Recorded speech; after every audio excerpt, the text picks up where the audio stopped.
Zane Clodfelter with Otters TV here with Saturday starter at River City, Tyler Vail. So how are you approaching that next start?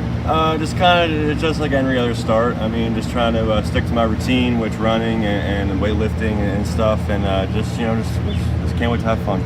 Just kind of assessing yourself so far this year. How would you grade it? Not very good, to be honest, but like I've had good innings, but yeah. I can't really put together a good start from start to finish. So I don't know if it's a mental thing or if it's a physical thing, but I got figured out soon. So. Oh no, well, we've seen success from you in the past. One of your most recent starts was a doubleheader.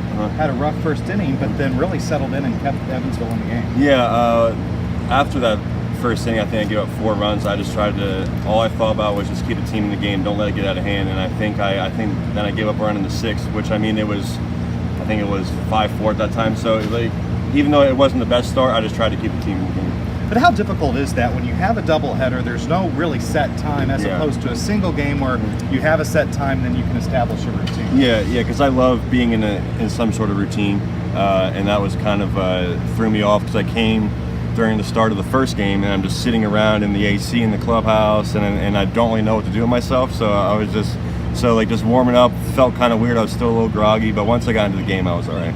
So just so far up until this point in the season, just what have you noticed from you and your teammates? Do you feel like you guys are playing your best baseball at this point? As of late, no. But I think it doesn't really bother us. I mean, we're the same team if we lose 6 in a row, if we win 6 in a row, and I think that's a good quality to have because it's a long season. You don't want to get too high when it's high, and you don't want to get too low when it's low. So I think we're a good team, and we stay kind of right in the middle of the two. So right now you guys are in the midst of what seems like a really long stretch of road games.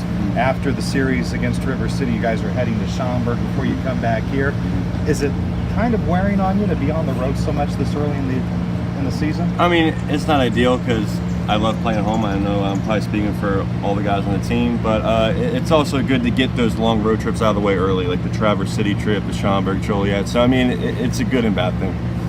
We did mention this in Media Day. You like Schaumburg's ballpark. Oh, right? I love Schaumburg, yeah. River City, not so much. No. So you get to see the best and worst in the same road trip, yeah, right? Yeah, so, I mean, it's good to get the worst out of the way early, and so you can finish with the best. So Traverse City, I asked a couple of other people within the last couple of days, how do you handle that road trip when you have to go? Honestly, you just got to make sure your phone's charged, and you got some TV shows on Netflix to watch, and don't sleep too early because you don't want to wake up when you're halfway through the trip. So you got to draw out your tiredness so you fall asleep at like 3 a.m. and then hopefully you wake up when you pull in the parking lot. See, if you're going to Traverse City from Evansville, you want to make sure you stay awake for the entire duration of your Indiana travels. Yep. Because there is a windmill farm up in Kentland. Have you driven through that before? I think I have, yeah. Does that not freak you out like it freaks me out? It's all those big things, yeah, right? Right, yeah. right. And me being from the Northeast, we don't really have those. So when the first time I saw it, I was like, what is that? No, and see, we don't have those here in God's country in southern Indiana, but northern Indiana has them. Yeah. My biggest wonder as I drive by those, especially at night with the lights that are blinking, kind of looks like a UFO, is how many birds those things kill on a, weekly basis? Countless.